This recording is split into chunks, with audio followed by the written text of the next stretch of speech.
Assalamualaikum, hai, ketemu lagi dengan Jihan.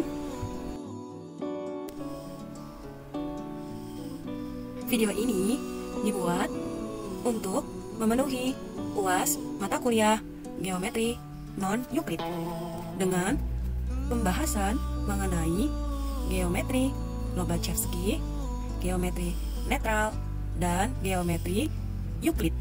Selamat menonton. Teorema Lobachevsky.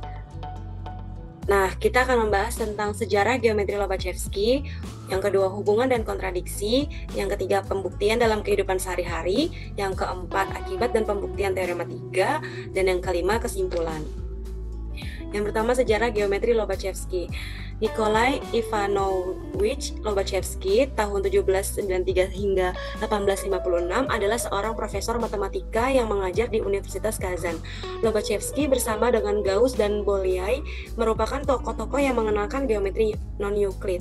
Untuk menghormatinya, maka geometri yang dikenal disebut dengan geometri Lobachevsky atau geometri hiperbolik. Selain Lobachevsky, ada tokoh lain yang menemukan geometri non-Euclid yang berbeda dengan Lobachevsky, yakni Riemann, dan geometri temuan Riemann disebut juga dengan geometri eliptik. Geometri Lobachevsky dapat dikarakteristikkan sebagai salah satu tipe geometri netral, yang dalam hal ini setiap segitiga mempunyai jumlah sudut yang kurang dari 180 derajat. Jadi, teorema-teorema geometri netral berlaku untuk geometri Lobachevsky dan mungkin saja akan digunakan dalam pembuktian teorema-teoremanya. Oleh karena itu, penguasaan terhadap materi geometri netral merupakan prasyarat dalam mempelajari geometri Lobachevsky. Jadi, kita harus belajar dulu nih geometri netral, baru kita belajar geometri Lobachevsky karena mereka akan saling berhubungan. Oke, selanjutnya hubungan geometri Lobachevsky dengan geometri netral. Jumlah sudut-sudut setiap segitiga kurang dari 180 derajat.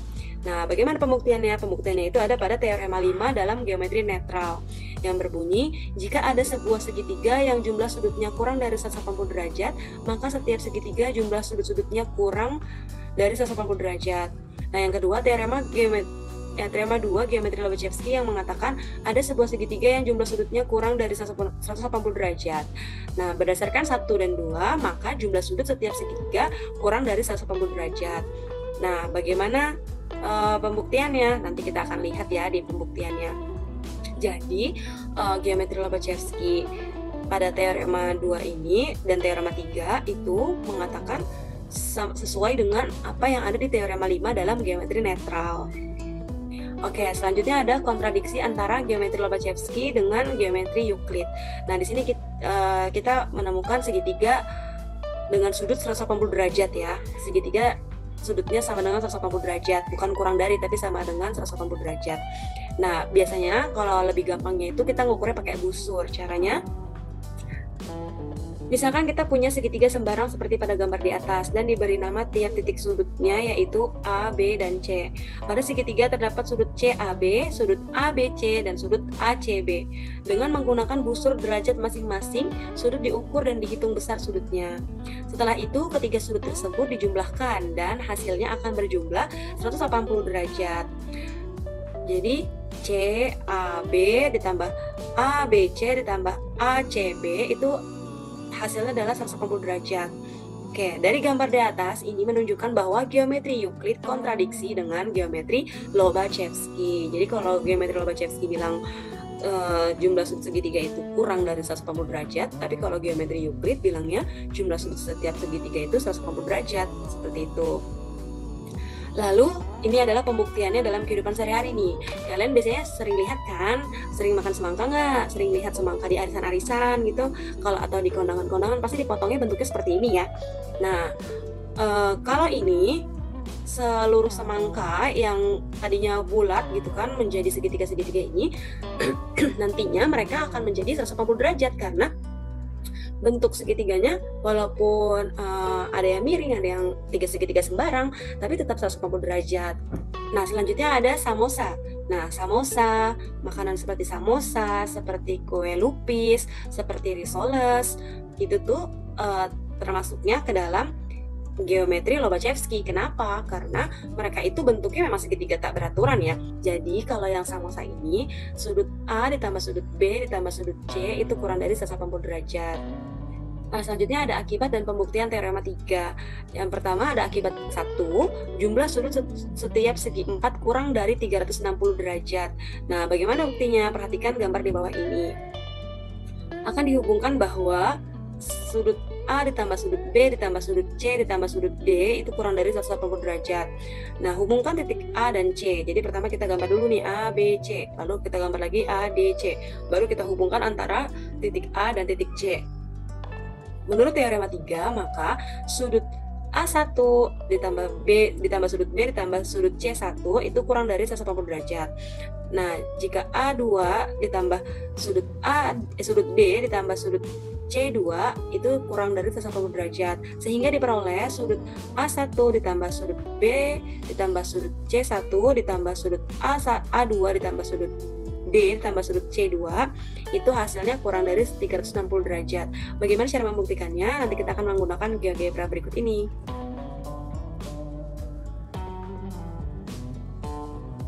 Oke, selanjutnya pembuktian dengan menggunakan GeoGebra.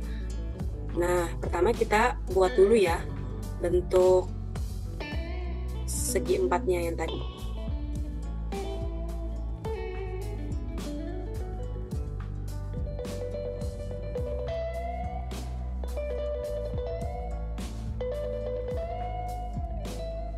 Nah, tadi kurang lebih bentuknya seperti ini ya. Nanti aku taruh di sebelah sini.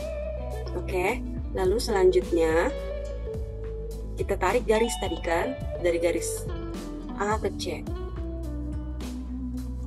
Oke, selanjutnya kita tentukan sudutnya. Tadi ada sudut apa aja? C, A, B. Terus ada sudut A, B, C.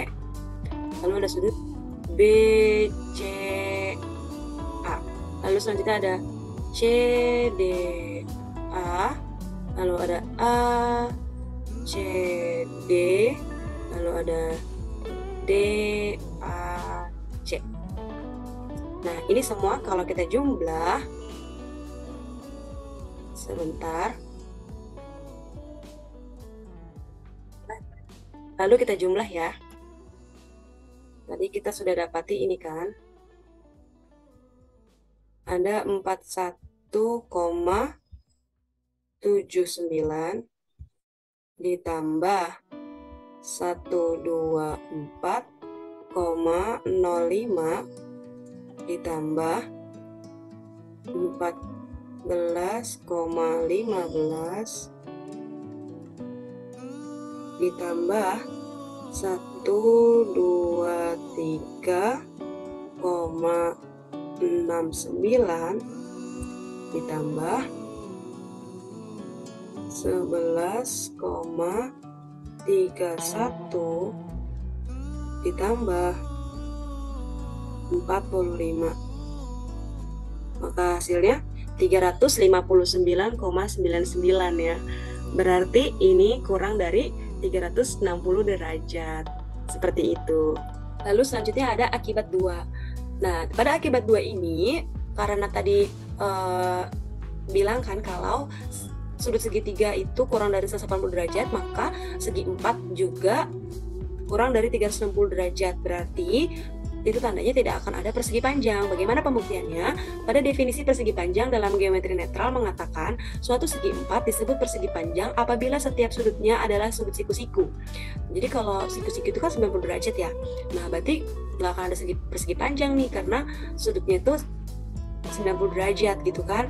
Nah, akibatnya akibat 2 dari teorema 6 dalam geometri netral mengatakan bahwa jika ada sebuah persegi panjang maka setiap segitiga memiliki jumlah sudut 180 derajat gitu kan. Jadi si geometri netral ini kan tadi sesuai ya, sama-sama bilang kalau segitiga itu kurang dari 180 derajat. Nah, kalau mau ada persegi panjang, segi 4, berarti itu harus 180 derajat, harus 360 derajat gitu. Jadi tidak ada persegi panjang. Hal ini berarti bahwa jumlah sudut-sudut segi 4 harus sama dengan 360 derajat. Karena ini tuh bertentangan dengan akibat 1. Kalau akibat 1 kan tadi bilang segi 4 itu kurang dari 360 derajat kan. Sedangkan di sini kalau mau ada persegi panjang berarti harus 360 derajat gitu. Berarti bertentangan dengan akibat 1, maka tidak akan ada persegi panjang. Nah, konsekuensi logis dari seluruh postulat dan teorema di atas dapat digunakan untuk membuktikan bahwa ada dua segitiga yang jumlah besar sudutnya berbeda. Nah, kesimpulannya adalah geometri Lobachevsky mengatakan bahwa jumlah sudut segitiga kurang dari 180 derajat. Sesuai dengan teorema 5, geometri netral, akan tetapi kontradiksi terhadap geometri Euclid yang menyatakan bahwa jumlah sudut segitiga itu 140 derajat. Nah, kesimpulan yang kedua yaitu teorema 3 ini mengatakan bahwa jumlah sudut segitiga kurang dari 180 derajat, maka akibat 1 yaitu jumlah sudut segi 4 kurang dari 360 derajat. Lalu akibat 2-nya yaitu tidak ada persegi panjang. Nah, ini tuh sesuai dengan akibat 2 pada teorema 6, geometri netral. Nah, tapi kontradiksi lagi nih dengan geometri Euclid yang menyatakan bahwa jumlah sudut segi 4 itu 360 derajat dan ada persegi panjang.